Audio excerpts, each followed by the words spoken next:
Bonjour à tous et bienvenue dans cette vidéo. Alors que la concurrence dans le monde de l'IA générative devient de plus en plus féroce, OpenAI poursuit avec quelques mises à jour intéressantes. En effet, ils ont communiqué avant-hier certaines améliorations quant à leurs produits. Ici, vous avez le résumé des mises à jour. Donc notamment, il y aura une nouvelle fonctionnalité d'appel de fonction, des versions mises à jour et plus ajustables de GPT-4 et GPT 3.5 Turbo, une nouvelle version contextuelle de 16K, de GPT 3.5, 75% de réduction des coûts sur le modèle d'intégration de texte, qu'ils appellent Embeddings, qui est moins connu, et 25% de réduction des coûts sur les tokens d'entrée pour GPT 3.5. On va voir ici les points majeurs en détail en 3 chapitres. Donc la première grosse mise à jour, c'est l'appel de fonction. L'appel de fonction, c'est une nouvelle façon de connecter de manière plus fiable les capacités de GPT avec des outils et des API externes. L'appel de fonction permet aux développeurs de récupérer de manière plus fiable des données structurées à partir d'un modèle. Ces modèles ont été affinés pour détecter à la fois quand une fonction doit être appelée et pour répondre avec JSON,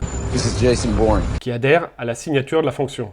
JSON, pour faire simple, c'est un format de fichier textuel qui sert à l'échange de données. Par exemple, ici, OpenAI nous dit que l'appel de fonction pourra aider les développeurs à créer des chatbots qui répondent aux questions en appelant des outils externes, comme par exemple les plugins ChatGPT, à convertir le langage naturel en appel d'API ou en requête de données, et par exemple, extraire des données structurées à partir de texte. Après, il y a d'autres mises à jour, notamment sur les nouveaux modèles. Au-delà de l'appel de fonction, OpenAI a introduit une version de GPT 3.5 avec une fenêtre contextuelle considérablement étendue. La fenêtre contextuelle, mesurée en token, fait référence au texte que le modèle considère avant de générer un texte supplémentaire. Alors, ce qu'il faut savoir, c'est que les modèles avec des petites fenêtres contextuelles ont tendance à oublier le contenu des conversations, même des conversations très récentes, ce qui les amène à s'écarter du sujet et ce qui peut souvent être problématique. Le nouveau GPT 3.5 offre 4 fois la longueur de contexte habituelle. On a désormais 16 000 tokens, mais ça coûtera 2 fois plus cher. Donc ici, vous avez les tarifs donnés pour 1000 jetons en entrée ou en sortie. Pour vous aider à comprendre ce qu'est un token en informatique, j'ai saisi cette courte phrase sur le tokenizer d'OpenAI et vous voyez que cette phrase comporte 126 caractères et que cela représente 24 tokens. Pour votre information, le token est calculé différemment selon plusieurs paramètres, notamment le paramètre de langue, qui est important. Donc ici sur leur site, OpenAI prétend qu'il peut ingérer environ 20 pages de texte en une seule demande. Également, OpenAI teste une version GPT-4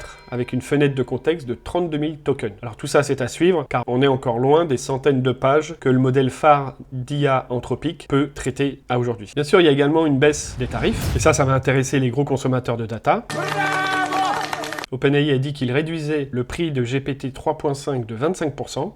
Attention, on parle de l'original, pas la version avec la fenêtre contextuelle de 16K. Les développeurs peuvent désormais utiliser le modèle pour 0,0015 $ pour 1000 tokens d'entrée et 0,002 $ pour 1000 tokens de sortie. Voilà, et pour aller un peu plus loin, alors qu'on parle de plus en plus de GPT-5, lors d'une récente conférence organisée par l'Economic Times, Sam Altman, donc le PDG, a réaffirmé qu'OpenAI n'avait pas commencé à former le successeur de GPT-4, indiquant que l'entreprise a beaucoup de travail à faire avant de lancer ce modèle. Donc moi j'ai hâte quand même de jouer avec tout ça et d'essayer de construire des choses encore plus excitantes. Je vais bien sûr explorer tout ça dans les semaines à venir. J'espère que vous serez présents avec moi. Pour ça, abonnez-vous, n'oubliez pas d'activer la cloche de notification, sinon vous manquerez mes prochaines vidéos. Likez cette vidéo, laissez-moi un commentaire dans la description, ça fait toujours plaisir et ça me motive pour vous faire toujours plus de vidéos. Et je vous dis ciao!